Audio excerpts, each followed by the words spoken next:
Por isso que eu tomei blog aqui. O bispo é uma pessoa muito querida, mas a gente precisa de ter memória com relação aos números. É evidente que todo governo tenta sobreviver da melhor maneira que pode, né?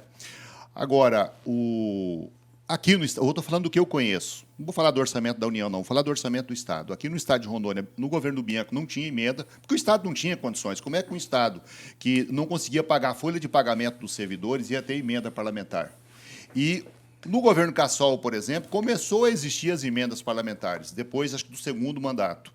E isso foi consolidado aqui no Estado de Rondônia no governo do Confúcio.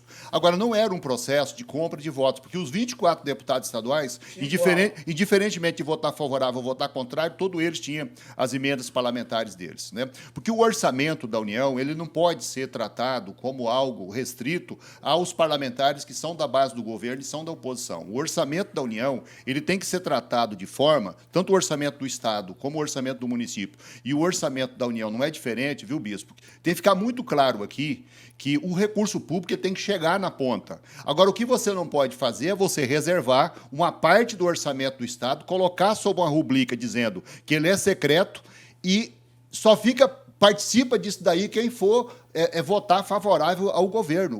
O Estado democrático não permite esse tipo de coisa. Qualquer país sério do mundo que fizer esse tipo de coisa cai governo, vira o chapéu velho. E eu volto a repetir aqui.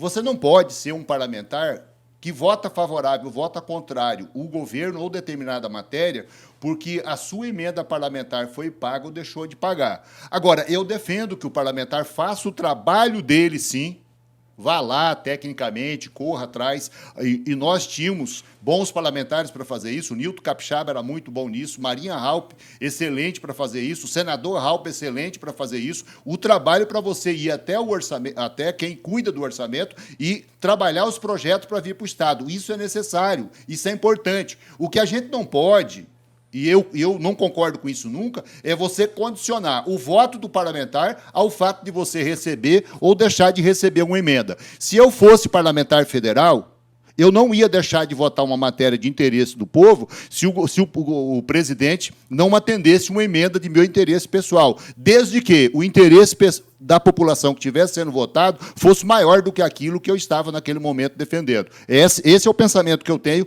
é isso que eu tenho praticado desde o mês de janeiro de 1989, quando eu assumi o mandato de vereador. É a experiência que eu tenho de 4 mandatos legislativos que eu carrego nas costas e a experiência que eu tive do Poder Executivo, tanto como vice-governador como governador. Ok.